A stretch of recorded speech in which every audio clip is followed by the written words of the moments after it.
آج کا ہمارا جو یہ آخری 2 آیات ہیں، ان میں جو اللہ تعالیٰ نے اپنے حبیب علیہ السلام کے متعلق ارشاد فرمایا وہ سماعت فرما لیں کہ تم رسول علیہ السلام کے بلانے کو ایسا نہ قرار دو جیسے تم آپس میں ایک دوسرے کو بلا لیتے ہو۔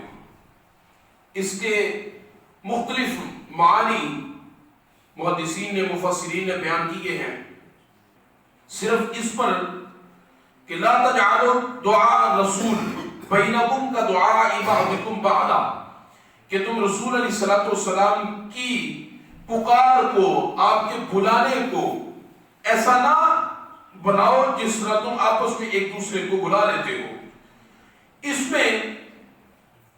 اس کی تفسیر میں علامہ سعدی جلالین شریف کے حاشیہ میں فرماتے ہیں، جلالین شریف جو کتاب ہے وہ درس نظامی کی درسی کتاب ہے۔ درس نظامی کے اندر ہر مدرسے کے اندر کسی بھی مسلک، کسی بھی مذہب کا، کسی بھی فرقے کا وہ مدرسہ ہو، تفسیر جلالین شریف ہر مدرسے کے اندر، ہر نصاب کے اندر شامل ہے۔ ہر طالب علم کو اساتذہ کرام اسے پڑھاتے ہیں۔ اس جلالین شریف کے اندر اس کی تفسیر میں علامہ سعدی اس کے حاشیے کے اندر لکھتے ہیں لا تنادوه باسمه فتقولوا یا محمد ولا بکنیته فتقولوا یا ابا القاسم بل نادوه وخاطبوه بالتعظیم والتکریم والتوقیر بان تقولوا یا رسول اللہ یا نبی اللہ یا امام المرسلین یا رسول رب العالمین یا خاتم النبیین۔ آپ فرماتے ہیں کہ حضور نبی کریم علیہ السلام کو آپ کے ظاہری نام کے ساتھ نہ پکارو کہ آپ کو کہنا پڑے یا محمد صلی اللہ تعالی علیہ وسلم۔ لا تنادوه باسمه فتقولوا یا محمد، آپ کو آپ کے اسم شریف کے ساتھ نہ بلاؤ کہ اسم شریف کے ساتھ بلاؤ گے تو پھر آپ کو کہنا پڑے گا یا محمد صلی اللہ علیہ وسلم، اور نہ آپ کی ولا بکنیتہ فتقولوا یا ابا القاسم، اور نہ آپ کو آپ کی کنیت کے ساتھ بلاؤ کہ جب کنیت کے ساتھ بلاؤ گے تو پھر آپ کو یا ابا القاسم صلی اللہ علیہ وسلم کہنا پڑے گا۔ نہیں، پھر کس طرح بلائیں؟ بل نادوه وخاطبوه بالتعظیم والتکریم والتوقیر، کہ جب بھی میرے محبوب علیہ السلام کو بلاؤ، آپ کو پکارو تو حضور علیہ السلام کو نہایت درجے کی تعظیم کے ساتھ، نہایت عزت والی الفاظ کے ساتھ اور نہایت توقیر کے ساتھ میرے حبیب علیہ السلام کو بلاؤ۔ پھر وہ انہوں نے مزید آگے سے وضاحت کرتے ہوئے فرماتے ہیں کہ بِأَن تَقُولُوا یا رسول اللہ یا نبی اللہ یا امام المرسلین یا رسول رب العالمین، پھر کن الفاظ کے ساتھ بلائیں؟ آپ ہی ارشاد فرمائیں۔ وہ فرماتے ہیں کہ ہاں ہم بتاتے ہیں کہ میرے محبوب علیہ السلام کو جب بھی آپ بلائیں تو آپ یا رسول اللہ کہہ کر بلائیں، یا نبی اللہ کہہ کر بلائیں، یا امام المرسلین کہہ کر بلائیں، یا رسول رب العالمین کہہ کر بلائیں، یا خاتم النبیین کہہ کر بلائیں۔ یہ کیا ہے جی؟ قرآن۔ یہ کیا ہے؟ قرآن۔ اور اس کی شرح کے اندر امام سعدی نے تفسیر سعدی کے اندر اور تفسیر جلالین کے حاشیے کے اندر یہ ساری چیزیں لکھی ہیں جو ہر مدارس کے ہر طالب علم کو پڑھائی جاتی ہیں کہ حضور نبی کریم علیہ السلام کو جب بھی پکارنا ہے تو کس طرح پکارنا ہے؟ یا رسول اللہ یا نبی اللہ یا رسول رب العالمین یا خاتم النبیین صلی اللہ تعالی علیہ وسلم۔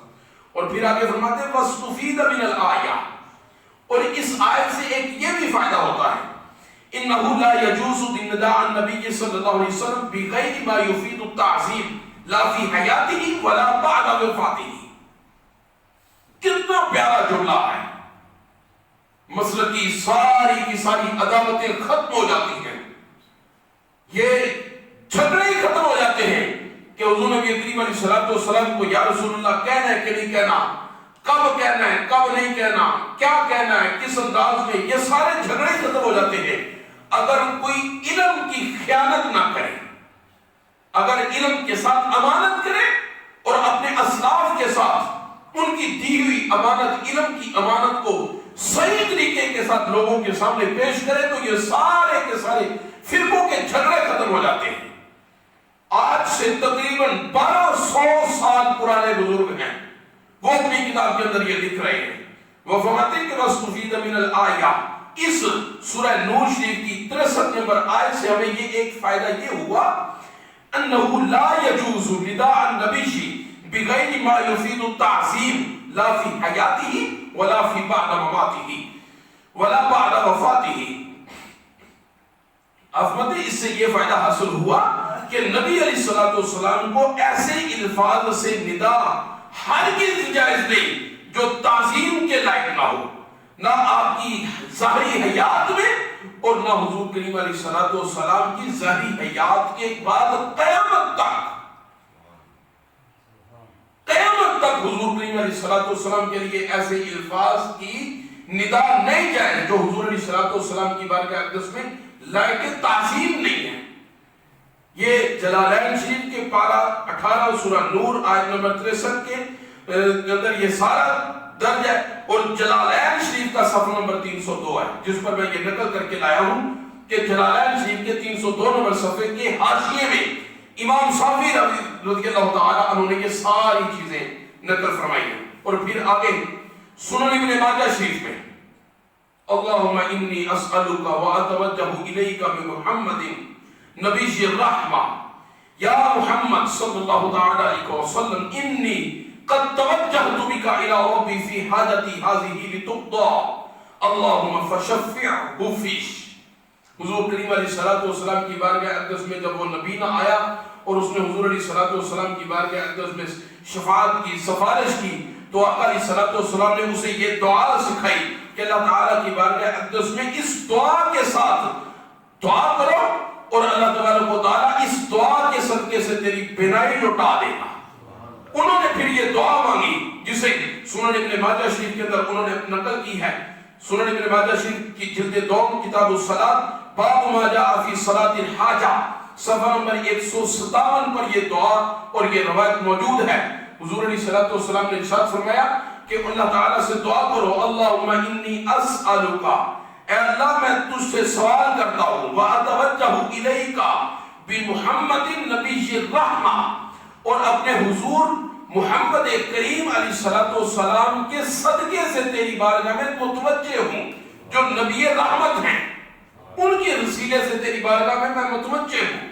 یا محمد انی قد توجہت بک الی ربی فی حاجتی هذه، اور یا رسول اللہ صلی اللہ علیہ وسلم میں آپ کی بارگاہ کے اندر اپنے رب عز و جل کی بارگاہ کے اندر حاضر ہوں، اور اس اپنی حاجت کو لے کر میں اپنے رب کی بارگاہ میں آپ کے وسیلے سے حاضر ہوں۔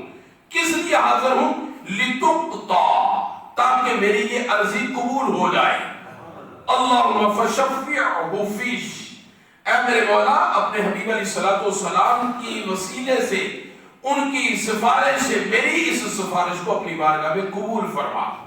اور سفارش کیا تھی؟ آنکھوں کی بینائی آ جائے، سفارش یہ تھی۔ حضور نبی کریم علیہ السلام نے یہ دعا سکھائی، اس نبینا صحابی نے یہ دعا مانگی، خالق کائنات نے اسی وقت ان کی بینائی لوٹا دی، اسی وقت ان کی بینائی لوٹا دی۔ اب یہی دعا حضرت رسول کریم علیہ السلام نے صحابی رسول کو سکھائی، ظاہری حیات میں انہوں نے مانگی، دور رسالت گزر گیا۔ آقا کریم علیہ السلام کے بعد کن کا دور آیا؟ صحابہ کرام کا۔ پہلے صحابی کون ہے؟ حضرت صدیق اکبر رضی اللہ تعالیٰ عنہ، 2.5 سال ان کے گزر گئے۔ حضرت سیدنا فاروق اعظم رضی اللہ تعالیٰ عنہ کا دوسرا دور آیا، کتنے سال؟ 12 سال ان کے گزر گئے۔ ان کے بعد حضرت عثمان غنی رضی اللہ تعالیٰ عنہ کا دور آیا۔ حضرت عثمان غنی رضی اللہ تعالیٰ عنہ کے دور میں ایک نابینا حاضر ہوا اور عرض کرنے لگا کہ یا امیر المؤمنین، میری آنکھیں بینا نہیں ہیں، نابینا ہوں، دعا فرمائے اللہ تعالیٰ میری آنکھوں کی بینائی لٹا دے۔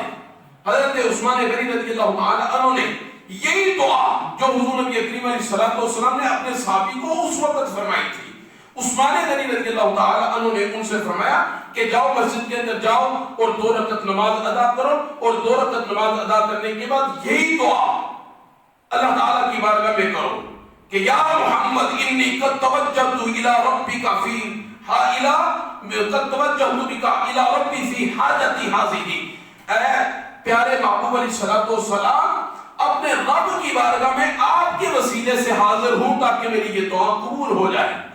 اب یا رسول اللہ کہنا حضور کے دور میں حضور نے خود سکھایا، حضور کے ظاہری وصال کے بعد حضرت عثمان غنی نے اس صحابی کی توجہ فرمائی، انہوں نے بھی اسی دعائی کلمات کے ساتھ دعا کی۔ فرماتے ہیں کہ بالکل ایسے ہی جب وہ 2 رکعت نفل ادا کرنے کے بعد دعا مانگنے کے بعد واپس حضرت عثمان غنی کے پاس آئے تو ان کی بینائی واپس لوٹ چکی تھی۔ یہ سارا کا سارا تذکرہ سیاستہ کی کتاب سنن ابن ماجہ شریف جلد 2 کتاب الصلاۃ باب ما جاء فی صلاۃ الحاجہ، بیروت کا جو چھپا ہے اصل کتاب، اس کے صفحہ نمبر 157 پر موجود ہے۔ اچھا اعلیٰ حضرت امام اہل سنت رضی اللہ تعالی عنہ آپ کیا فرماتے ہیں؟ توجہ سے اس بات فرمائیے گا۔ اعلیٰ حضرت امام اہل سنت فتاوی رضویہ شریف جلد نمبر 30 صفحہ نمبر 157 اور 158 ہے۔ فتاوی رضویہ شریف کا جلد نمبر 30 صفحہ نمبر 157 اور 158 میں اعلیٰ حضرت فرماتے ہیں، علماء تصریح فرماتے ہیں کہ حضور علیہ السلام کو ذاتی نام لے کر پکارنا حرام اور بے شک یہی ہونا بھی چاہیے، اس لیے کہ جب اس کا مالک و مولا تبارک و تعالی نام لے کر نہ پکارے تو امتی کی کیا مجال کہ وہ راہ ادب سے تجاوز کرے۔ فرماتے ہیں کہ جب آقا کریم علیہ السلام کو آپ کا مالک و مولا تبارک و تعالی نام لے کر نہ پکارے تو امتی کی کیا مجال کہ وہ راہ ادب سے تجاوز کرے۔ یہ وہ لفظ ہیں جو بغیر ہی آپ کو پیش کیے ہیں۔ مطلب کیا ہے؟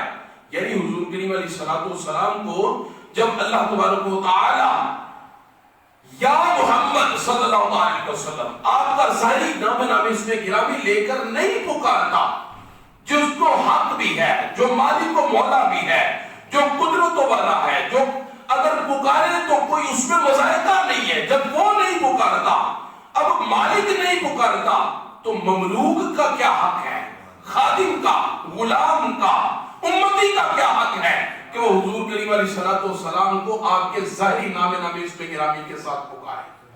تو پھر فرماتے ہیں کہ کس طرح پکارے؟ اگر ضرورت پڑے تو امتی جب بھی پکارے یا رسول اللہ، یا نبی اللہ، یا حبیب اللہ، یا خاتم النبیین، یا رحمت للعالمین صلی اللہ علیہ وسلم کہہ کر پکارے۔ اور آگے فرماتے ہیں کہ بلکہ امام زین الدین مرادی علیہ الرحمہ وغیرہ محققین نے فرمایا کہ اگر یہ لفظ کسی دعا میں وارد ہو جو خود نبی علیہ السلام نے تعلیم فرمائی ہو، جیسے دعا ہے یا محمد انی قد توجہت بک الی ربی فی حاجتی ہذہ، اس میں یہ لفظ ہے یا محمد، تاہم اس کی جگہ یا نبی اللہ یا رسول اللہ کہنا چاہیے۔